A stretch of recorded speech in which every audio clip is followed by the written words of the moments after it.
All right. How many of you would appreciate having a mediator when conflict arises? Well, you're very fortunate then to now know Dr. Nicole Davis, because she has answers. She, along with her husband, have co-authored the Done Right series, which includes Parenting Done Right is Hard Work, but it's worth it. And second, Marriage Done Right is hard work, but it's worth it. And 3, Leadership Done Right is hard work, but it's worth it. And in Dr. Davis's last release, Eve, Where Are You? Confronting Toxic Practices Against the Advancement of Women, Dr. Davis leads a bold conversation about the disproportionate oppression and discrimination against women leaders within organizations, with a special emphasis on the disparate treatment women experience within our churches. So let us welcome our lovely and wonderful Dr. Nicole Davis. And thank you so much. I'm so glad I met you at Audacious Faith. That's where I know you from. Thank you so much. I'm glad to be here through all the tests and trials, right? We made it. We persevered, and here we are. So it's really interesting. You know, what you started off with, the fact that I'm a mediator, has really been what I've been operating from, even in my writing. And so writing is an evolution for me because I've always been a practitioner. So it's just been this year that I've really embraced the term author, as I have been going through this process of churning out book after book. So it wasn't enough to have one book or 2 or 3 or be involved in others. I still didn't see myself in that way. So I think that's actually a conversation in and of itself, and could be something that gets in the way of people, is how do you see yourself in the writing process? And now that I've actually embraced the word author, it has opened me up to creativity. And now I'm doing more writing, which I think I may have actually stifled because I was resistant to receive the word or the identifier as an author. So that's just an aside as I was sitting there listening to you introduce me. But thank you again for allowing me to speak to everyone, for those who are here and those who will listen at a later time.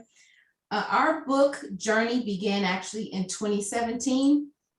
That's when we started. And it was actually an opportunity that my husband and I were presented with to write with an anthology. And for those who aren't familiar with what an anthology is, that's a collection of authors who write maybe a section or a chapter, and all of it is put together in one book. And so when we received an opportunity to write in an anthology and to write on family, which is a topic that's near and dear to our hearts, it opened up the doorway for us to go through and to then begin writing. So once we did that first book, we were then presented with an opportunity to write more. And that's where Parenting Done Right started. Because of the deal that we had with the small publisher that was doing the anthology. And this publisher was actually a hybrid publisher. So hybrid publishers support the work of self-publishers. And that means they were willing to, once we provided the content, they were willing to get the graphic design done for the cover of the book, all of the editing, they took care of that. The copyright, the ISBN, distribution for it, and the promised marketing that would also be associated with the books that we were writing. So we were really excited, and we took advantage of that opportunity. And there you have the Done Right series that you talked about. So once we did that, The marketing piece was the challenging part. And I think that may be something that a lot of authors deal with. And now I got this wonderful book. How do I get it out there? If that is indeed the goal. And so it's important for people who are writing or authors, if you do identify yourself as an author, even if you are writing your first book, is to know what motivates you to want to write. And what is your purpose for writing? Because I think when you know that, it will be a driver in how it is that you will then go about making sure that people know about this precious, important, special, or personal work that you choose to put out there for people. So once you are figuring out what motivates you, what is the goal for the writing that you're doing? Is it a family book? I've talked to people who just want to create like a memoir for the family so that they know a little bit about the history, what has been going on in their families, where they came from. So that's not necessarily a book that they want for public consumption, but they do want to have that for the family to have. Is it a hobby? Just something that you enjoy. There are many people who just enjoy writing. It doesn't matter what kind of writing, they have volumes of things that are just at home and never are never put out there for others to be able to enjoy what it is that they're doing. Is it a sense of conviction to provide some type of information, which is, I think, where we sit, the desire to get information out there? Or is it just enjoyment to provide a level of entertainment or adventure or whatever the genre is that you choose? Knowing what it is that you want to do is also important. So I have other things. Did anybody want to make a comment? Because I love to have interaction. I don't mind. I don't have to keep going through. Any thoughts from you all?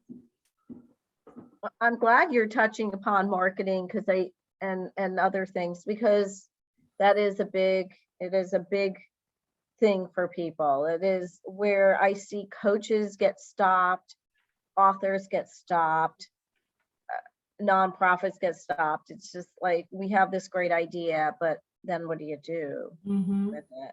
Now, Right. Shelley, do you want to introduce yourself a little bit? Because Shelley is also an author and ghostwriter. Are you a ghostwriter, Shelley? Yeah. Yeah. And she also, and she's doing some children's books, right? Is that right? Well, I'm on a creative team for a publishing company that does a series of children's books. Yeah. Okay. I just thought it would be nice for her to know, a fellow author. Yeah. And you do your self-publishing Yes. too? Yeah. Yes. I did a hybrid as well for my trilogy, and then I self-published the next books. Yeah. And that's where I am now. I just want to self-publish. I want to have all of the creative rights with how things are done. And then I think it makes me more invested in the final, wherever it is that the book ends up. It is because of the work that I personally put into it. Do you find that, Shelley? Yeah, I mean, I guess my hybrid was a little bit different than yours. I was already responsible for all of that, even with the others. Like I was responsible for the editing, finding an editor and doing all that. So I did have creative rights over all of my stuff from the get-go. But I just didn't want to hear people say, no, I can't do it, I think. So I just did it all myself. I'm like, okay, fine, I'll just do it. So yeah, I think that there's a sense of accomplishment and pride, in the fact that, that you put the work in, and what you put in is going to reap your rewards. So what made yours a hybrid then? Because there seems like there are different types of hybrids. So mine was actually an educational program of how to do it. And so they did take care of, like, they bought my ISBNs, they registered everything, and then I had an 18-month coaching to, like, step by step how to do it, but I did do it all myself. Got it. Okay, okay, and so They this, formatted everything too. That was another thing included. They were able to yes. format, yeah. Okay, and so, and that was pretty much, we just provided the content. And then everything else they did, but they would sit, like, we would give them our ideas, like for the book cover. Mm. But then they would have it created and then send it back to us for us to say whether or not we agreed or change this color or that. So while we were involved in it, I think I really believe that they knew what to do, they knew how to do it, and would make it happen. Yeah. Make it happen. The book would be everywhere and everybody would know about it. But that goes back to the marketing piece. So for me, when I think about the idea of writing, it wasn't something that I've always wanted to do. It was something that has been planted in both my husband and me over the years. As I mentioned in my bio, we have 2 adult sons. My husband and I have been married for 30 years. So during the time that we were raising our sons, we would get comments quite often from various people throughout those years saying, oh, you guys should write a book on parenting, or you should write a book on marriage. And so while I heard them, I just didn't receive that because I was just doing it. It wasn't something that I wanted to have documented or thought I had the answers to. I was just trying to do the best that I could. But because people enjoy or were impressed by our children and our relationships with our sons, they thought we could help other people. So I just kept that in the back of my head. I didn't do anything with it. And then later, years later, when I was directing a director over a women's ministry, I had a number of people ask me, had I ever thought about writing a book on leadership? And I was like, what is this about writing? Like, why? Everybody doesn't want to be an author. And it was just so funny that would keep coming to me at different phases and stages of my life, this idea about writing. And so even though I was annoyed, I never forgot those things. And so once that opportunity again became available for us, our writing goal was to put information out there that could support the efforts of all marriages and all families, and then ultimately of those who lead, whether it's just personal leadership or leading of an organization. And so it all came together very nicely with the Done Right series that we put together. Any questions, comments on that? So Michelle, you just came in, and I just want to tell you, Nicole, you might know her from Lethea. You might know her from Audacious Faith, but she has a series of books about doing things right. One on marriage, one on child rearing, parenting. And this third book is about, it's called, but it's not called the same thing as it's called Eve. It doesn't, right? Yes. That you're talking about, right? Yes. So, So you're talking about this book. yeah. And just to show the Done Right series, this is these books: Parenting Done Right, Leadership Done Right, and then Marriage Done Right. So those are those. But yes, so Eve, this particular book was not a part of that, and this came later. This actually, I wrote this book in 2019, and that book came about because of my doctorate. I have a doctorate in conflict analysis and resolution, and when I did my dissertation, this book became an offshoot of that, because I wanted to write it in such a way that was palatable for the general public and not some intellectual academic book that would not be of any interest to a lay person. And so I took the information from the dissertation and put it in this book. As a matter of fact, we're wrapping up the development of a workbook that goes along with this, and I'll be conducting a women's study on this coming up really soon. That'll be announced in a few weeks.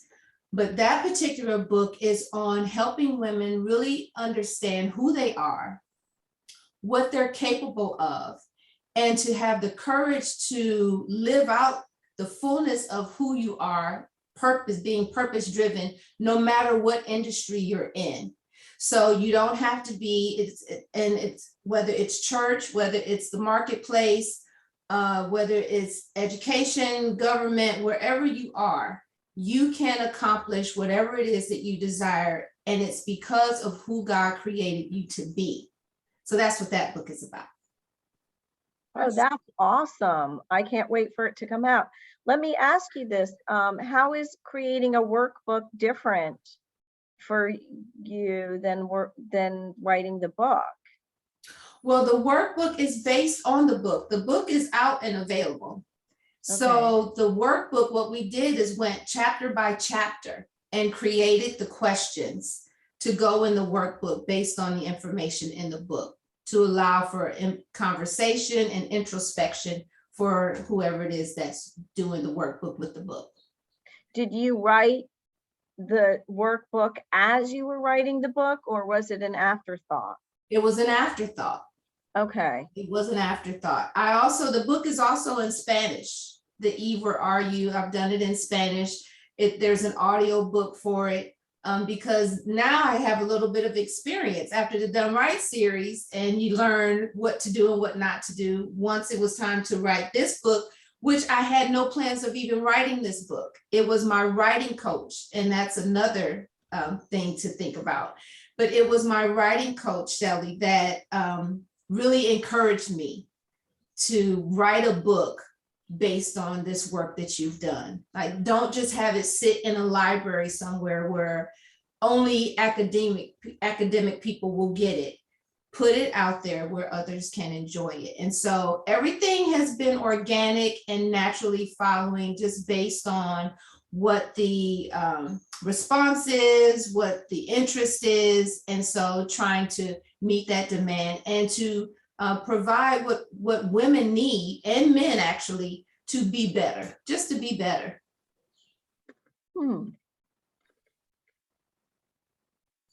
So let me also talk to you a little bit about when you're writing the budget.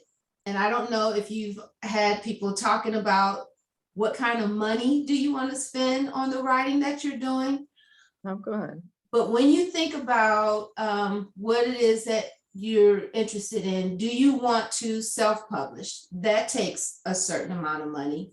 Do you want to hybrid publish, where you're bringing someone else in who is supporting your writing? Do you want to be picked up by a traditional publisher, somebody that's going to just take your content and then put together the book for you? Or do you plan to market the book, as we were talking about, once you decide what type of book you want to write? Do you plan to market it? And do you want to do a book launch? These are just some of the things to think about as you're deciding about your writing approach and whether or not this is something you are looking to do for financial gain or for notoriety in any way, or to just, get it out there. What kind of money are you willing to put behind this investment that goes along with your writing? Well, what did you do first? Did you do the budget first? Well, the first was the hybrid. So when we did the anthology, there was a cost. That was a minimum. That's probably the cheapest way to start writing if you want to get your material out there, is to do an anthology, because you're only paying a fraction of the cost along with these other authors to be a part of that book. When we did the hybrid, we were paying the self-publisher, the publisher, some money for all the work that he was doing, the legwork that he was doing with doing the graphic design and doing the formatting and the editing and all of that. There is a fee that comes along with that. And then once you decide that you're going to take on everything, then you're paying for the graphic designer. You're paying, and these are individual prices. You're paying for the graphic designer, you're paying for the editor, you're paying for the writing coach if you choose to do that, all marketing, whatever it is that you're doing for that. So all of those expenses, you have to consider when you're deciding what kind of author you want to be, or what you want where you want your work to be. And then if you're going to do a book launch, you know, if it's in a physical location, then you have to rent the location if it's not somewhere that you have access to. And then if there's going to be food, and if you're going to, you know, all of those, the details of that, you have to think about and consider when you're putting your budget together. That's great. Yeah, that's great.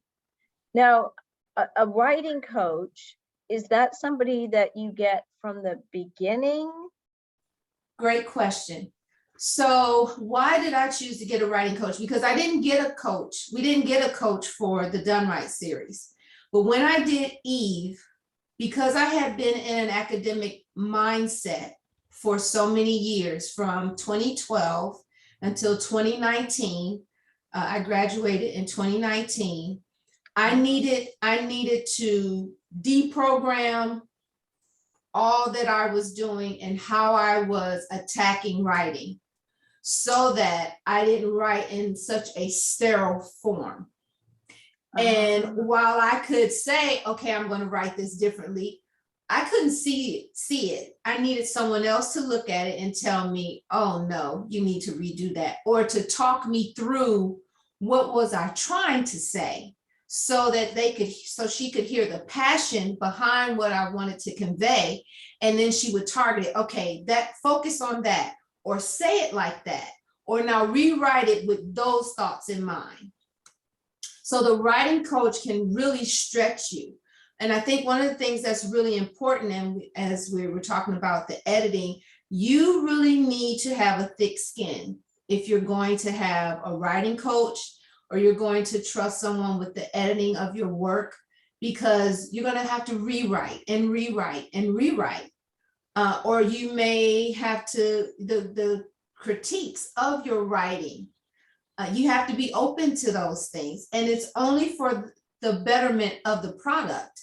And so you really have to work to remove yourself and to not make it so personal as to just wanting to put out quality work. So this coach I got after I graduated, and this was a person who could help me shift to be more, to show more emotion in the writing, to be more empathic in my writing, and to connect more with the language of my writing. She helped me to do that. And so if you know this is what you want to do, because that's the other thing, sometimes you don't know that you need a writing coach, or that you need someone to support you like that. If you have strong writing, even if you have strong writing, a writing class is always good. Getting involved in a group like this, you know, where you can have other ideas going around to make you think, I didn't consider that. Let me think about doing it that way, are all important to help you do your best at this craft that you have. Even though I was writing, and I consider myself to be a pretty good writer, I wasn't a writer of a book. And so that's just a different lane, and you have to learn the nuances that are associated with that type of writing. And so I knew I needed someone to help me become that. And that's where the writing coach came in. So the coach and I worked together for, I'm going to say like 9 months. We had regular calls. She gave me assignments with my writing. Probably, Shelley, this is probably more along the lines of what you were doing with your program. And so each chapter, we would talk through the outline, what it would be, what I wanted to cover in the chapter, talked about the amount of pages it was going to be, all of that. We did the outline and all of those things. And then before each chapter, what was the chapter going to be? And then once I completed it, I would submit it. And we only did it chapter by chapter. I didn't write the whole thing first and then send it. We broke it down. And if there was a section, maybe most of it was right, but only this section needed to be redone, or the whole thing. Once we had a conversation, if I'm saying this is what I wanted to convey, and she said, well, I'm not feeling that. I'm not getting that. That it's not coming across. So go back. Sometimes she would give me ideas and sometimes she would just say, sit with it, and you think it through. So that's what a coach can do. And a coach is very different from an editor. Now, this particular person I had was both a coach and an editor.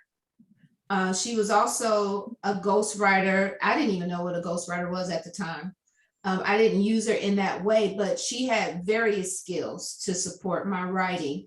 But for the roles that I needed, to walk me through and to bring me out of where I was and put me in a new place in my thinking and my approach, and the editing is how she helped me.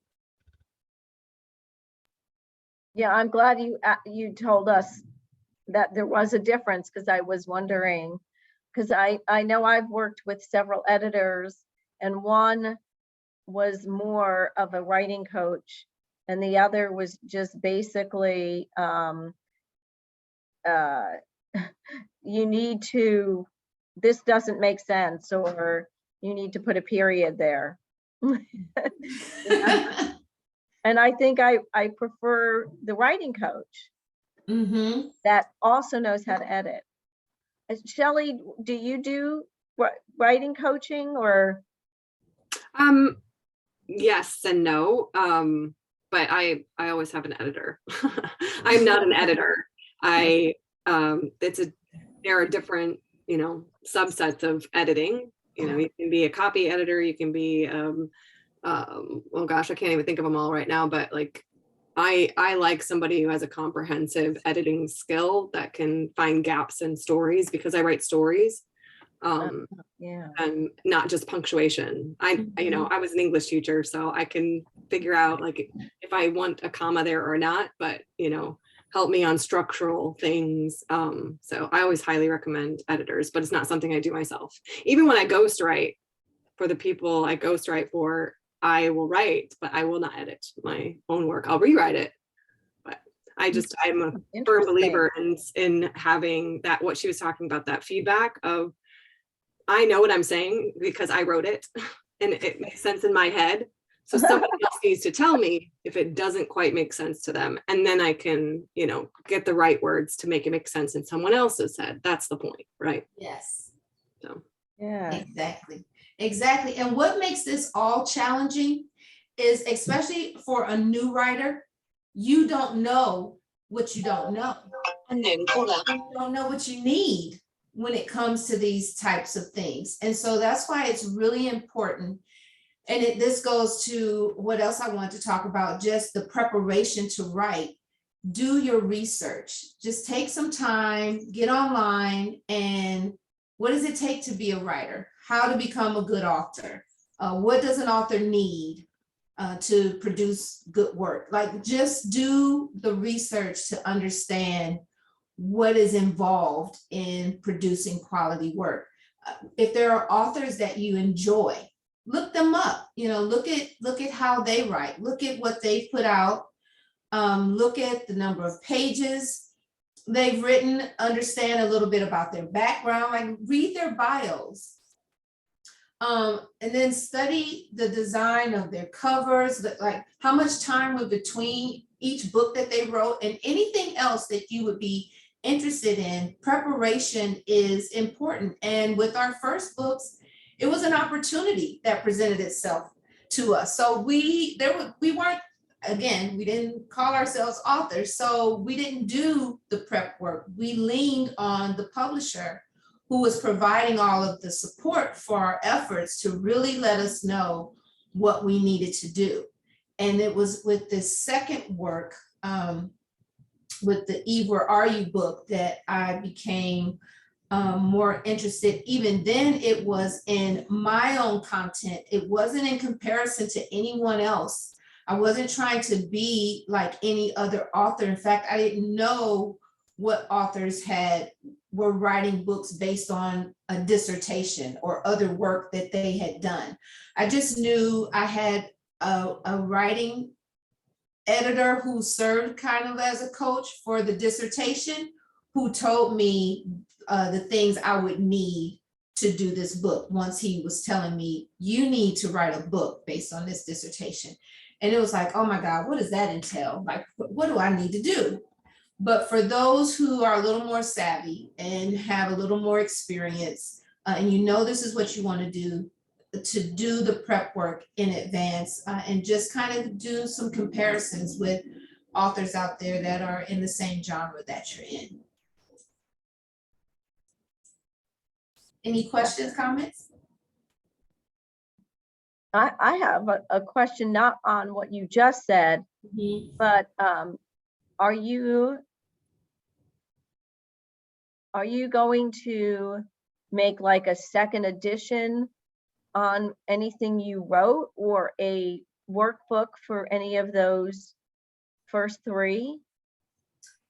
Thank you. That's a really good question. So now that I have embraced the fact that I'm an author, I feel really good about that. We're going to start over. So the books we've written, we're going to put them out again, because now I want to really focus on the marketing and to make sure this information gets out, because it's really good content and we've gotten great feedback over the years, and I just don't want to let that go. So we're going to redo those.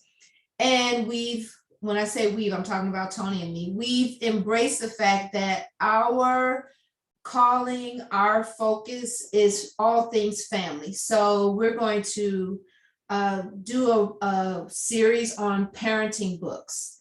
We're in the process of doing that. We're doing children's books. We're doing that.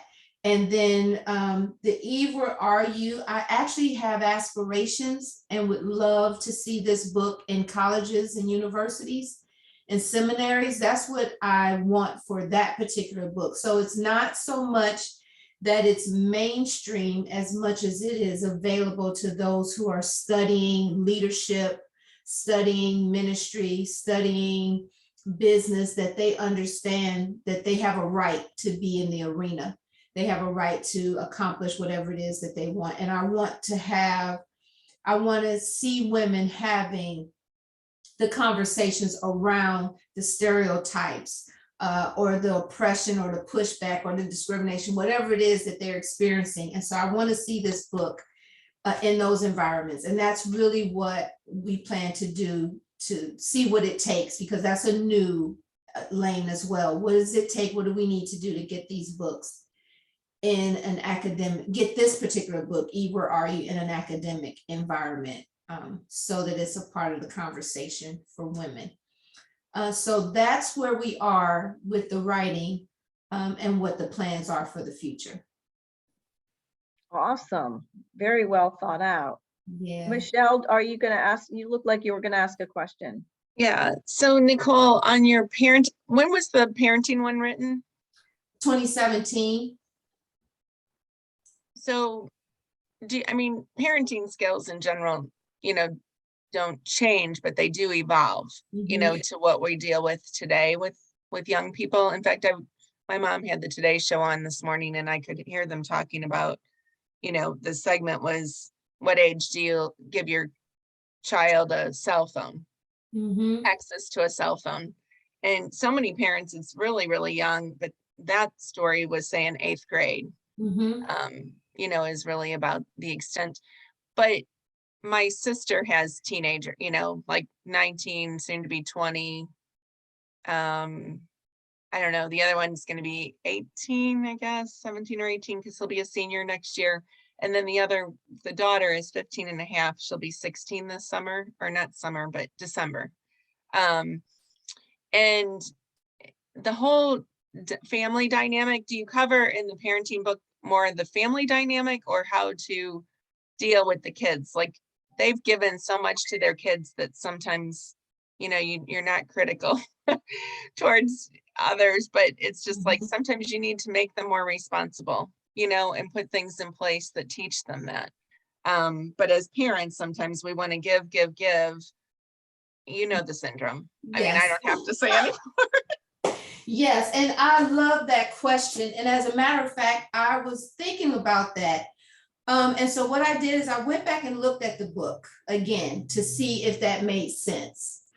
And these books that we did are all 31-day devotionals or guidebooks in that way. So with the parenting books, it says a 31-day guide with practical and effective parenting tips to win the battle for your children.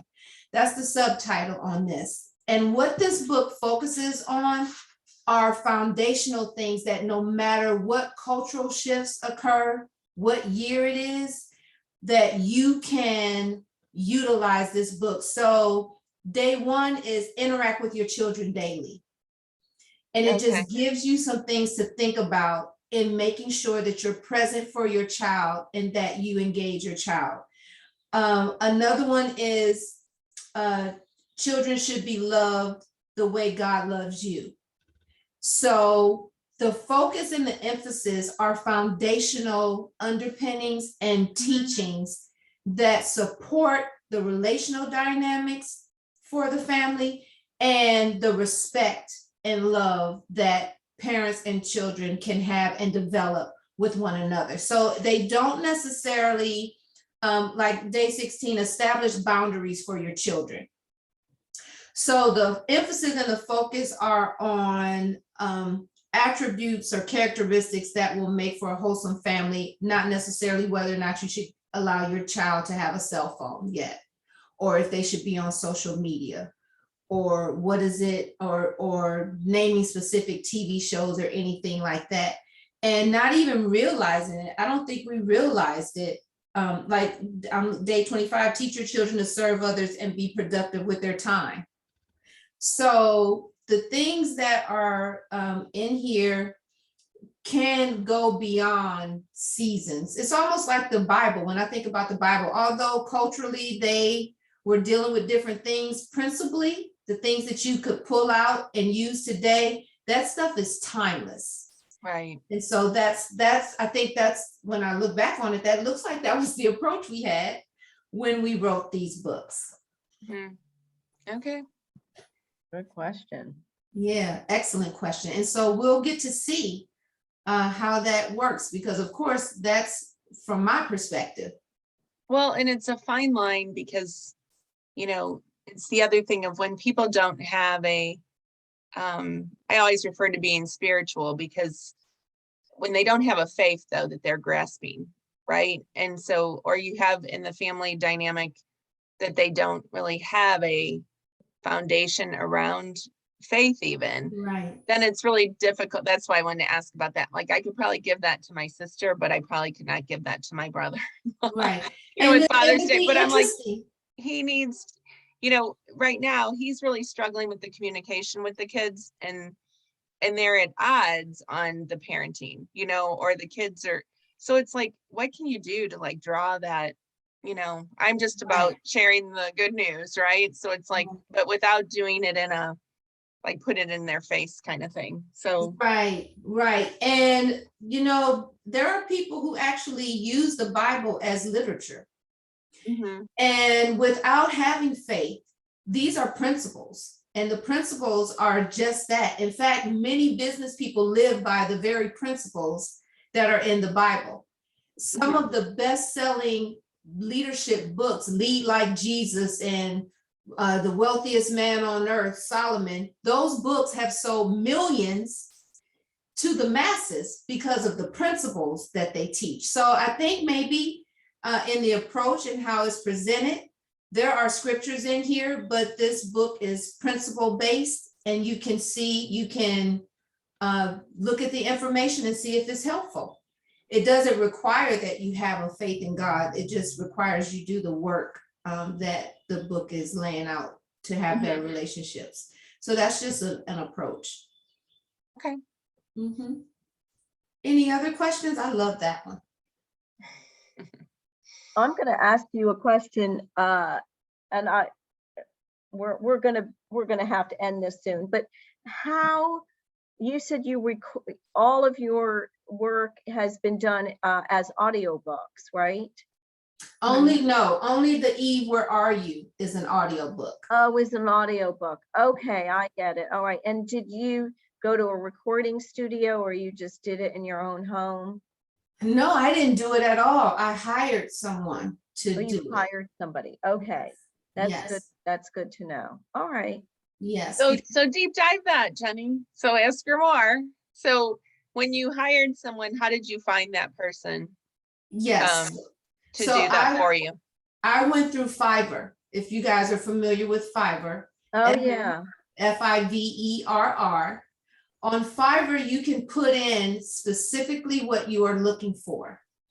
Mhm. Even with this particular book, The Eve Where Are You? Because there are references to God in it, there are scriptures in it. I wanted a Christian person who would be able to read the actual names of the Bible properly, you Yeah. know, and to understand that there are various versions of the Bible, so that when they were reading, that it came across as authentic as possible. And not, you know, you can tell when there's a newscaster new to an area because they say the names of the cities or the towns wrong.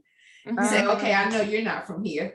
Right. So so I put in specifically what I wanted, what I was looking for in a writer, and then you, again, a budget. So how much are you willing to spend to do that? If you look at Fiverr, the prices range, maybe, I don't know, from $5 to $200. You could find somebody and they'll do so many words for so much money, you know, that kind of thing. But this particular person that I found, she did an awesome job. You can hear the sample on Amazon. If you go on there, you can hear what she did, but I loved her. We worked well together. She understood what I was looking for. She was willing to re-record portions that, you know, maybe a word wasn't said right because it was a city in my town and she didn't know how to say it. But that was the process. And I think I went through, when you put in what you want, then those who do that can respond to your request.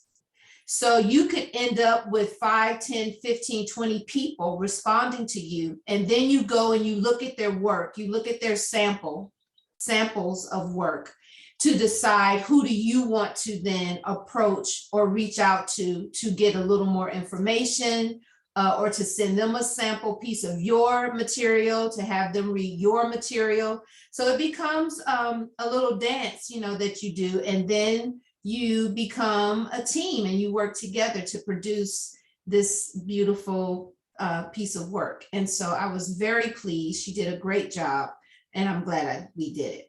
Do you think Fiverr is set up in groups and collaborations, or do you think like in that industry? Because Jenny, too bad you guys hadn't met or knew each other. Jenny would have been awesome. You would have been able to save all of your time. I mean, she has such a melodic, that's how I always describe how Jenny reads. And anytime she reads anything really, but the Bible in particular, you know, she knows very well and can pronounce, like you said, it's difficult to find someone who can do that. So we've been trying to Thank find, I mean, you, I know in the Michelle. background, huh? Thank you, Michelle, for always being such a cheerleader for me, because it I is mean my it though. passion, you know, right? Yeah. That and children's books. Those are the two things: inspiration, biblical, and children's books. That's my passion. So Jenny, maybe Read that's out loud. something you could do on Fiverr to start building a portfolio. Maybe you don't make a lot, but you start building a portfolio of your work by listing yourself. Right. Even listing that you love to do Christian reading, you know, like put it out there. Michelle, I think you're brilliant in, you know, recognizing Jenny here for an idea that could. I am technically on Fiverr. I just don't, it's the technology part. So I'm working with Fritz, Michael, you know, Michael, Fritz, whatever, awesome man. So, yeah. Has And he I linked think- your website, your voice acting website to it? So that's what we've been talking about, is Okay. getting a page on my website with all of with my demo, my voice acting demo, and maybe adding to it and so forth. Well, and I'm in contact, and I don't think this is by accident. I just was on a call last night again, and this woman brought up that she's taking some women on a retreat to Costa Rica. And that then that's for them, but then she's also working with another group of women that like to build retreats and take women and men on retreat, but mainly women. Her focus is around women. And so Jenny, where we first heard her read, was at a mini retreat that was here in St. Louis at someone's home. And it was very short. I mean, maybe, I don't know, Jenny, how long do you think? 15 minutes at Jill Peckinpah's house? Oh, right. Well, that was a biblical story. I was doing biblical storytelling. Yeah, but it Yeah. was awesome. And I just Thank feel you. like bridging her, I'm just putting that out there because Nicole, you've brought Nicole to this, or Karen has as a speaker today, and we're all about sharing, right? It's like we all know Yeah. something and we Yeah. can connect the I'm- dots. That's So, great. I'm glad that Nicole brought up that she did hire somebody and that you're expanding on this. And yeah, get my ideas flowing as to how I can get my name out there and get some work in reading. Yeah. Mhm. well, like you were talking about, Nicole, you never intended to be a writer, and it has come kind of natural to you. And Mhm. I believe that people should do what comes natural to because then you never work a day in your life, right? That's what Right. my Right, mantra because is, you're like, having so much fun. yeah, It's like, so why true. do you have to bust your head against the wall doing something that doesn't make you happy? It should really make you Exactly. happy. Yeah. And sometimes it starts off with you busting your head against the wall because you didn't know that it was in you. You Right. know? So Very, it's very like, true. oh, okay. All right, all right. Well, Michelle, I need you to come to my house and help me figure the technology part. Yeah. Well, we should, because truly, and she's just given me a thought even around my own. What's out on Fiverr exactly? Like, are there Oh other, my God, just go Everything. to fiverr.com. Everything. Everything. but is there fashion and stylist like the stuff that I do? Do you think? Just Google it. Yeah, just Google go Fiverr in fashion. Yep, just go on fiverr.com. The very first box you're gonna see in the upper left-hand corner is what are you looking for? And you type in what you're looking for and you see. And I almost believe that if it's not there, you could certainly start it. And that would be another offering because they've expanded. We've been doing work with Fiverr since 2015, 2014, 2015. Okay. And we have watched it expand. You can get things now today that were absolutely not available when we first started. Okay. Yeah, it's my favorite of all of the sites where you can get work and that kind of. Fiverr is my number one. Yeah. And so I know, Jenny, you said you wanted to wrap up here. I just want to say this one other thing to Michelle, because I'm thinking about your brother. My husband and I, if you go to our website, Empower to Engage, we also do coaching, and we have other information that has no scriptural reference to it at all. My husband is a huge sports fan. I don't know what your brother is into. My husband is a family lawyer. So we are in various arenas. Okay. And my husband works with very phenomenally parents in the decision-making in what colleges their children should go to, in the process of what classes they should take, like from middle school on up, putting them on a path. Our oldest son went to Ivy League and he played football there, and our younger son is an entertainment attorney. And it's because we watched them from children, what their proclivities were, their natural inclinations were, and we helped them go the paths of the areas where they, like you said, enjoyed and had the most fun and was willing to work hard at. So and I think he's got two sons, and neither of them are interested in his construction business either. Like, he inherited that from his dad. And so I think that's kind of a little bit of a wound, that you don't have a kid that's interested kind of in what you're doing. But at the same time, and none of them went college except for the youngest, the daughter. And they don't have to. It's really giving them what will make them happy for their lives. Right. And so we could support in that way if it's something he would be interested in. But just check out our website. Yeah, I will share it. I Okay. always give it to my sister and pass it on. So she Okay. passes it on. Okay. Okay. Nicole, it was really wonderful to meet you, and we Yeah. will be resharing this. And normally we have a larger group, but you never know what's going on. So in the world and other people and technology. So Michelle, I'm glad you made it on.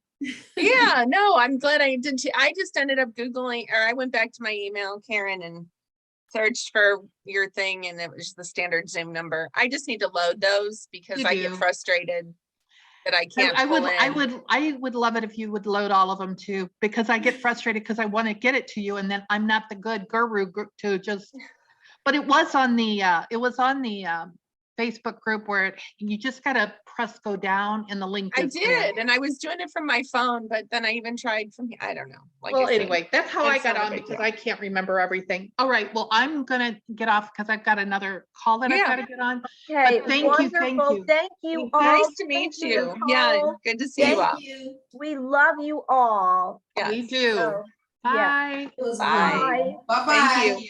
Bye.